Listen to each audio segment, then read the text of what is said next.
From the other pillow came a name, clear enough to wake me.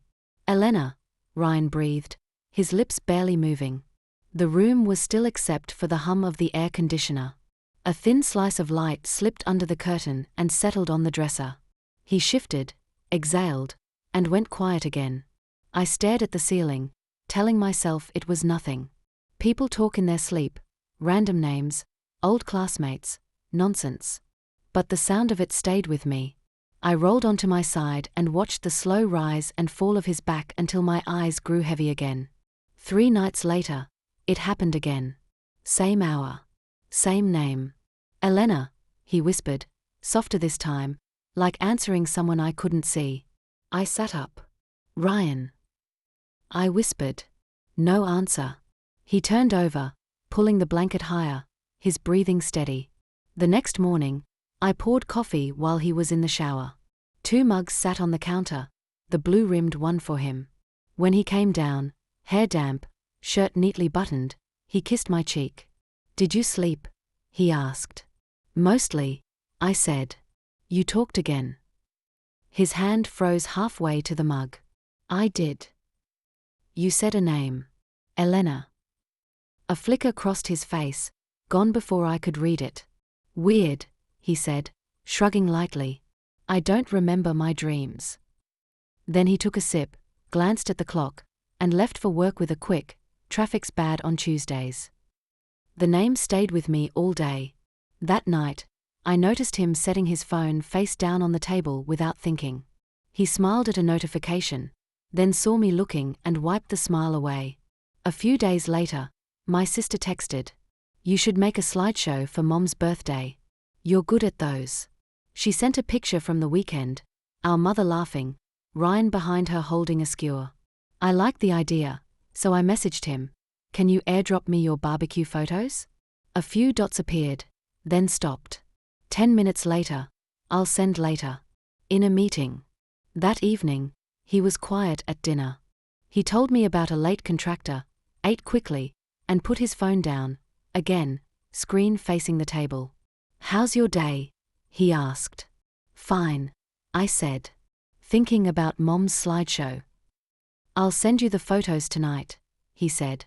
We loaded the dishwasher together. Our shoulders brushed. Neither of us said anything. His phone buzzed once. He ignored it. Or pretended to. The next morning, he sent the album. I opened it on my laptop, pulling the best shots into a folder, kids with sparklers, my mother's hands clapping mid-laugh, Ryan pouring lemonade. The rhythm of sorting photos calmed me. Then I saw it, a folder I hadn't created, tucked between other imports. Restores. My hand hovered over the trackpad. I told myself to ignore it. But curiosity felt like gravity. I clicked. The screen filled with dozens of photos, different places, same woman. Laughing in the sun, sipping coffee, walking in a park. She wasn't posing. These were candid, personal moments. Her face was unfamiliar. The dates in the corner didn't make sense, some years old, others recent. I closed the folder, sat back, and stared at the ceiling. My heart was pounding. I opened it again. Same woman. Same smile. Same unshakable feeling in my chest. That night, Ryan came home, tossed his keys in the bowl by the door, and smiled. How's the slideshow? It's fine, I said, watching him carefully. I dried my hands on a dish towel, heart beating hard. Can I ask you something? Sure. I thought about the name in the dark. About the photos in the hidden folder. About the way his eyes shifted the moment I said Elena that morning. I swallowed, keeping my voice even. Who is Elena? Ryan's eyes didn't move away from mine right away. But the pause was there, just long enough to feel it. Elena, he repeated, as if tasting the name for the first time. No one. I don't know why I'd say that. His voice was calm, but his hand tightened slightly around the strap of his work bag. I watched him for a beat. She's in your phone, I said quietly. His brows lifted just enough to register surprise. What? In a folder. Dozens of pictures of her. He didn't deny it. He didn't even ask which folder. Instead, he set his bag down, leaned against the counter, and rubbed the bridge of his nose. Bloom, you went through my phone. I was looking for Mom's barbecue pictures, I said. The folder was there. You didn't exactly hide it well. That's not the point, he muttered. I felt the heat rise in my chest. Then what is the point? He looked like he wanted to answer, then stopped. They're just old photos. From before us. How old? A long time ago, he said. It's not something I want to get into right now. For the rest of the evening, we moved around each other like strangers. He worked at the dining table, earbuds in. I scrolled on my phone without reading anything. Every so often, I caught him glancing at me, like checking if I was still angry. The name ran through my head in a loop. Elena. It wasn't just the name, it was the way he said it. Soft. Familiar. Like it belonged to him. And the way those photos felt, personal, intimate, didn't match his claim of nothing to get into. 2 days later, he texted that he'd be late at work. No explanation, no emoji. Just, late tonight. Don't wait up. I stared at the message until my dinner went cold. Then I opened my laptop and went back into the Restores folder. I clicked on the first image and enlarged it. Her face filled the screen. The tilt of her head, the half smile. It was the kind of photo you take when you know the person behind the camera loves you. The timestamps showed a pattern. Clusters of photos around certain months, years apart. Then nothing for a long stretch. Then another cluster. The most recent date was last month. When Ryan came home that night, it was after midnight. He smelled faintly of rain and gasoline. I was still in the living room, lights low, TV off. You're still up? He asked, setting his keys down. Couldn't sleep, I said. Too many questions in my head. He hesitated in the doorway. Bloom, please, don't go looking for answers you might not like. Then give me one I can like, I said. He stepped forward, reached for my hand, but I didn't move. His mouth opened, then closed again. Finally, he said, it's complicated. That was it. No explanation. Just another wall. That night, as I lay awake, I realized something. If those photos were really old, if Elena really didn't matter anymore, then why was she still in his dreams? Why did her name sound like a secret he didn't want to give up? By morning, my question had changed. It wasn't just who is Elena anymore. It was, why now? Why is she back in his head? The next morning, Ryan left early, saying he had a client meeting. His tie was crooked, which wasn't like him. I offered to fix it, but he stepped back with a quick, it's fine. I'm running late. The door closed, and the house went quiet. I stood in the kitchen, staring at the half-empty coffee pot, my hands tight around my mug. I knew if I waited for him to tell me the truth, I'd be waiting forever. I opened my laptop and went straight to the Restores folder. I clicked through every photo again, slower this time. Most were candid, her laughing, drinking coffee, brushing hair out of her face. But in one, something caught my eye. Behind her, taped to a wall, was a flyer. The edges were curled, the paper slightly yellowed. I zoomed in until the words sharpened. Memorial Service, April 17th. My stomach tightened. I scrolled to the photo's metadata. Date taken, April 17th, 8 years ago. I leaned back, my mind racing. Was this Elena's memorial? If so, why did Ryan have dozens of photos from before and after that date? And if she had died, why was her name still on his lips while he slept? The next few hours blurred into background noise. I answered work emails mechanically, made lunch without tasting it. At 3 p.m., I pulled my phone out and typed her name into a search bar. There were results, old social media profiles, a few tagged photos, but one link stood out. An online obituary. I clicked. Elena Martin, 28, beloved friend, wife, and daughter, passed unexpectedly on April 12th. Wife. I sat frozen, reading the short paragraph again.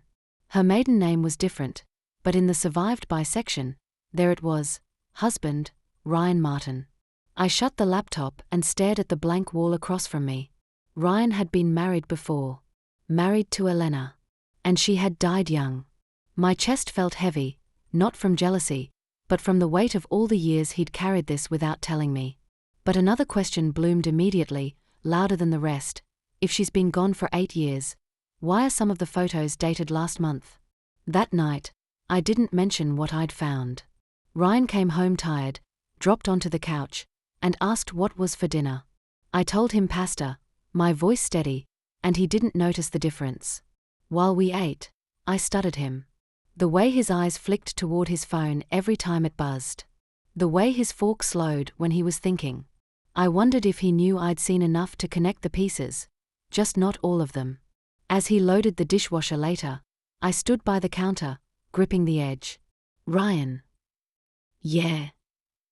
I think we should talk about her, I said. His hand stilled, but he didn't turn around. Bloom. Not now. I asked. Not now, he said quietly, before closing the dishwasher with more force than necessary. When we went to bed, he fell asleep quickly. I stayed awake, staring at the ceiling, thinking about those recent dates. The photos weren't just old memories. Someone had been taking new ones, or restoring old ones very recently. And I was going to find out who. Ryan left his laptop open on the dining table that morning. That alone was unusual. He was careful with his devices, always shutting them before walking away. I told myself not to look. But my feet moved before I could decide otherwise. On the screen was a photo editing program. The image in the center was of Elena, standing in a park, sunlight spilling through the trees. Along the side were before and after previews, showing faded, damaged edges on one side and a clean, vibrant version on the other. I clicked the History tab. Every image from the Restores folder was there, each opened and worked on over the last month. The recent dates weren't when they were taken, they were when he'd restored them. The front door opened behind me. Ryan stepped in, holding 2 coffee cups. He froze when he saw me at the laptop. I can explain, he said quietly. I stepped back. Please do. He set the cups down and came closer. This week, it's the anniversary of when she died. 8 years. I didn't mean for you to see those photos, not because I'm hiding something, but because I didn't want you to feel less than. You're not. I searched his face. Why didn't you tell me you were married before? He ran a hand over his jaw. Because it was easier to keep that part of my life separate. She died suddenly. I was broken for a long time. And when I met you, I didn't want my past to overshadow what we were building. I looked at the screen again. You've been restoring them all month. He nodded. It's the only thing I could do to honor her this year. I couldn't sleep, I kept dreaming about her, and I guess I said her name out loud. Silence filled the room, but it wasn't the heavy kind anymore. It was the kind where you decide which direction you want to walk in. I reached for his hand. Ryan, I'm not her. I can't be. But I'm not going to compete with a ghost. If we keep going, I need you to be open with me. About everything. His grip tightened. You have my word. No more hiding. That night, we sat together on the couch with the restored photos spread out on the coffee table. He told me stories about her, how they met, the way she laughed when she couldn't stop crying, the trips they took. I listened, not as a threat to my place in his life, but as part of the man I'd chosen to love. When we were done, he closed the last photo and took my hand. I love you, Bloom. That hasn't changed. I smiled faintly. Then let's make sure it never does. The slideshow for my mother's birthday ended up including 2 extra photos no one expected, shots Ryan had taken of me in the backyard that same day. Sunlight in my hair. Laughing at something my sister said. He told me later he added them on purpose. Not as a comparison, but as a way to remind himself, and me, that memories aren't just what we keep hidden. They're what we choose to make now. I thought the chapter on Elena was closed for good. But a week later, Ryan's phone buzzed during dinner, and when I glanced at the screen, I saw a message that made my breath catch. It's time we talked about her.